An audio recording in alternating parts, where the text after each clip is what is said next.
Hey, happy day 16 of the BP Challenge. Sharon Horne-Ellstrom here. Let's talk about yet another expert source. We're going to pick 3 sources as part of this research segment of the 90-day lifestyle and health challenge. Now, we looked at a source yesterday and we looked at that source and we said, okay, we began evaluating what's important, what's urgent, and what's necessary.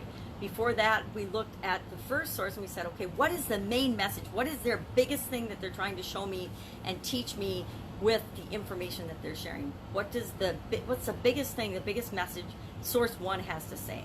Now, then we added that and important, urgent, necessary to source 2. Now with source 3, we're going to look at another expert source today, and we're going to ask ourselves, okay, we're going to just look at it from a slightly different perspective. What is the problem that they can solve for me? What is the problem I want to solve? I want to lower my blood pressure. Whatever your problem is for you, what is the problem that you want to solve? And how does this expert source solve this problem for you?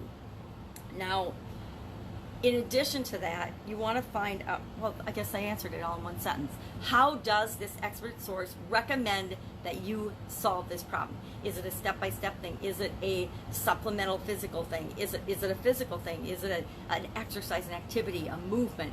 Is it whatever it is that they recommend? Because so far in blood pressure, I've found nutritional things, supplemental things. I've found movement, physical things, activity things. I've found diet things. I've found common sense things like water, air, sleep, things like that. And so I've taken something from each of my first 3 sources. Remember, Mayo was the top, the 10 things you can do to lower your blood pressure that aren't taking a drug. And so today, when we look at this source, what's the main message? How are they going to solve my problem? How do they recommend that I go about solving my problem? What is the one thing that they say, or the one area they say is most important in getting the goal that I want, solving my problem? Because usually when we want to achieve something, there's problems along the way that we need to solve.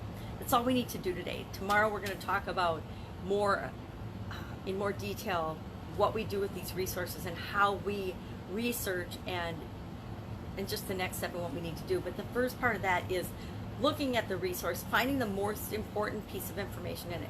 We'll actually, throughout the 90-day challenge, probably use 5 areas, 5 different things, or I think 5 or 6, but 5 is usually enough. 5 different areas and things that we'll work on and use this same overall process for analyzing. And the first step in that is, of course, part of the research, knowing how to get the information that we need to answer the questions that we have along the way of creating anything that we want. So I'm not sure that this was clear. I hope it was clear. Just one more resource. What is the biggest problem that they solve, and how do they recommend that you solve that? It's just a slightly different way of asking the question, hey, this is what I want. How do I get there? Well, how do I get there usually involves problems along the way and obstacles. How are they recommending that I overcome these obstacles and challenges that I'm bound to find and hit along the way of any journey, anything that I'm trying to do or achieve? That's it. Have an amazing day. I'll, of course, be with you tomorrow. If you have any questions, go ahead, put them in the comments below, and I will be glad to help, with any answers that you might need, or in any way that I can. Have an awesome day. I'll, of course, be with you tomorrow.